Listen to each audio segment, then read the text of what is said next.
সূরা কাউসার পড়ে হাতের বৃদ্ধাঙ্গুলে ফু দিলে যে কেউ আপনার বাধ্য হয়ে যাবে। এটা পবিত্র কোরআনুল কারীমের একটি সূরা।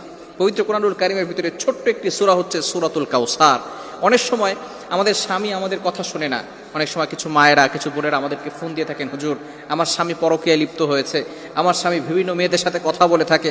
অনেক সময় প্রবাসী ভাইরা আছেন, তারা বলেন আমার স্ত্রী আমার কথা শোনে না, আমার স্ত্রী আমার টাকা নিয়ে ফুর্তি করে অন্যদের ছেলেদের সাথে কথা বলে, কিন্তু সে আমার কোনো কথা শোনে না। এই বিভিন্নভাবে যদি তারা অন্যভাবে চলে যায়, তাহলে স্ত্রীকে বাধ্য করার জন্য অথবা স্বামীকে বাধ্য করার জন্য এই চমৎকার একটি আমল যদি আপনি করতে পারেন, আমি আপনাদেরকে জানিয়ে দিব এই নিয়মটা কিভাবে করবেন। আবার অনেক সময় সন্তান কথা শোনে না, অফিসের বস শুধু আপনার উপর অত্যাচার করে, জুলুম করে, নির্যাতন করে, যার কারণে আপনি কঠিন বিপদের ভিতরে পড়ে আছেন। যদি আপনি এই আমলটা করতে পারেন, অবশ্যই আল্লাহ তাআলার পক্ষ থেকে সুন্দর একটা ফলাফল আসবে। 21 দিন এই আমলটা করবেন। আমলটি করবেন কিভাবে আমি আপনাদেরকে ভালো করে বলে দিচ্ছি। প্রথমে আপনি অজু করবেন, পবিত্র অবস্থায় থাকবেন, অবশ্যই পবিত্র থাকতে হবে। এরপরে আপনি ফজরের নামাজের পরে অবশ্যই ফজরের নামাজ পড়বেন, কারণ ফজরের ভিতরে বরকত রয়েছে। ফজরের নামাজ পড়ে আপনি পবিত্র হয়ে ওই নামাজের স্থানে যদি আপনি পড়তে পারেন আলহামদুলিল্লাহ ভালো। আর যদি সেখান থেকে উঠে অন্য কোনো কাজ করেন, তারপরে অজু অবস্থায় যদি সেখানে বসেন কোনো সমস্যা নাই, পড়তে পারবেন। আপনি প্রথমে অজু করবেন, অজু অবস্থায় সেখানে বসবেন, বসার পরে একবার সূরা ফাতিহা পড়বেন, এরপরে 4 কুল পড়বেন, কুল ইয়া আইয়ুহাল কাফিরুন, কুল হুয়াল্লাহু আহাদ, কুল আউযু বিরাব্বিল ফালাক, কুল আউযু বিরাব্বিন নাস। এটা পড়ে আপনার বুকে ফু দিবেন এবং পুরো শরীরকে মাসাজ করে দিবেন, আপনার শরীর বন্ধ হয়ে যাবে। এরপরে আপনি 3 বার দুরূদ শরীফ পড়বেন। আমরা নামাজের ভিতরে যে দুরূদ শরীফ পড়ি, এই দুরূদ শরীফ 3 বার পড়তে হবে। এই দুরূদ শরীফ 3 বার বলার পরে এরপর আপনি আউযু বিল্লাহ বিসমিল্লাহ সহকারে সূরা কাউসার পড়বেন 21 বার। কতবার?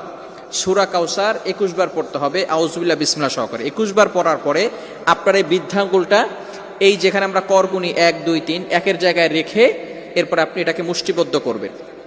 এরপরে আপনি সূরা কাউসার 21 বার পড়ার পরে সেখানে ফু দিবেন। ফু দেওয়ার পরে যাকে আপনি বাধ্য করতে চাচ্ছেন হালাল ভাবে, অবশ্যই হালাল ভাবে হতে হবে, হারাম ভাবে করলে কিন্তু হবে না, অবশ্যই হালাল হতে হবে।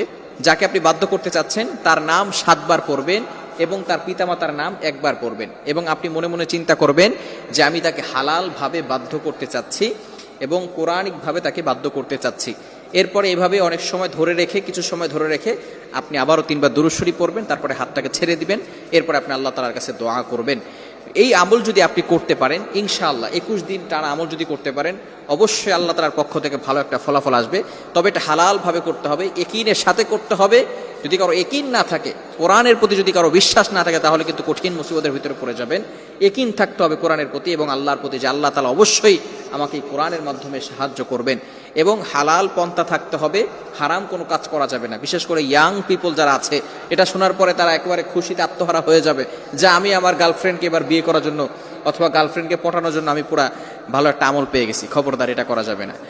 এটা যারা হালাল ভাবে, স্বামী কথা শোনে না অথবা স্ত্রী কথা শোনে না, সন্তানরা কথা শোনে না, হালাল ভাবে যদি আপনি কাউকে বাধ্য করতে চান এই আমলটা করতে পারেন। হারাম ভাবে করলে কোনো ফায়দা হবে না। আল্লাহ পাক রব্বুল আলামিন আমাদের সকলকে বুঝার তৌফিক দান করেন।